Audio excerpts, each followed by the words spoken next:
नमस्कार, मेरा नाम है डॉक्टर पुरु धवन और आज इस वीडियो में हम बात करने वाले हैं कोविड वैक्सीन के बारे में कि एक किडनी फेलियर पेशेंट को कोविड की वैक्सीन लेनी चाहिए या नहीं लेनी चाहिए।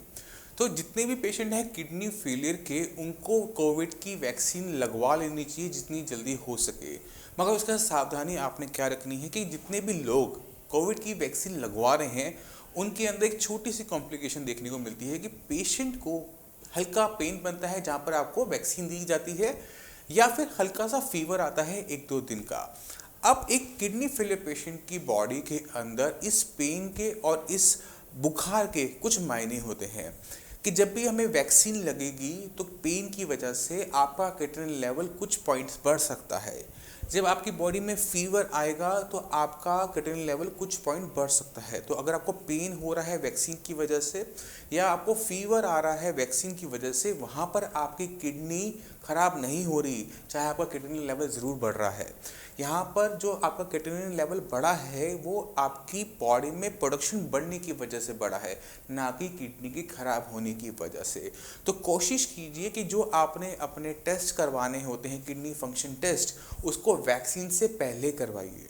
और वैक्सीन लगने के बाद आपने 28 दिन तक कोई टेस्ट नहीं करवाना, कोशिश कीजिए इसकी उसे अवॉइड कीजिए। और जब आपकी दूसरी डोज लगनी है आफ्टर 28 डेज, उससे पहले आपकी एफटी करवाइए। तो इससे क्या होगा कि जो हमें फ्लक्चुएशन मिलती है कोविड वैक्सीन लगवाने के बाद क्रिएटिनिन के लेवल में, वो आपको अपनी रिपोर्ट्स के अंदर देखने को नहीं मिलेगी।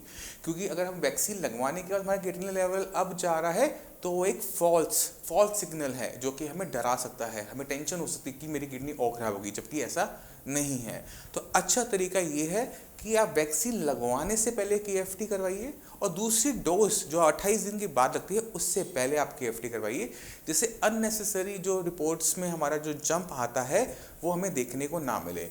एक और तरीका होता है जिससे हम जज कर सकते हैं इसी चीज़ को। देखिए, हमारी बॉडी में जब किडनी खराब होनी शुरू होती है तो बॉडी में बहुत सारा वेस्ट मटेरियल इकट्ठा होना शुरू होता है।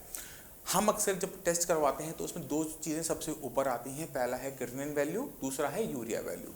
अब जो क्रिएटिनिन है ये मसल्स में बनता है, तो अगर हमें कभी बुखार होगा, दर्द होगा तो इसकी वैल्यू बढ़ जाएगी। मगर यूरिया इस तरह से नहीं बढ़ता। यूरिया तब बढ़ेगा जब हमारी किडनी को नुकसान होगा। तो आप अपनी दोनों रिपोर्ट्स को कंपेयर कर लेना, आपका यूरिया उसमें नहीं बढ़ा हुआ होना चाहिए। यूरिया अगर बढ़ता है, क्रिएटिनिन साथ में बढ़ता है, तो उसका मतलब अलग होता है। अगर यूरिया लेवल स्टेबल बना हुआ है, सिर्फ क्रिएटिनिन बढ़ा है क्योंकि हमने वैक्सीन लगवाई है, तो वहाँ पर आपको 1% भी घबराने की ज़रूरत नहीं है। और अगर क्रिएटिनिन आपका डाउन है, यूरिया आपका डाउन है, यानी आपकी हेल्थ पहले से बेटर हुई है, आप वैक्सीन लगवाइए, वैक्सीन को रोकिए मत। क्योंकि अगर एक किडनी फेलियर पेशेंट के अंदर कोरोना होता है तो वहाँ पे कॉम्प्लिकेशन इससे भी कई गुना ज़्यादा है। तो ज़रूरी है कि हम दोनों चीज़ों को इवैल्यूएट करें कि क्या चीज़ ज़रूरी है और किस कीमत पे हम उस चीज़ को कर रहे हैं। कोविड वैक्सीन लगवाना ज़्यादा समझदारी वाला काम है। तो जितने भी किडनी फेलियर के पेशेंट हैं, शियास के पेशेंट हैं, साइंस इंजीनियरिंग के पेशेंट हैं, उनको वैक्सीन लगवानी है, लगवानी चाहिए।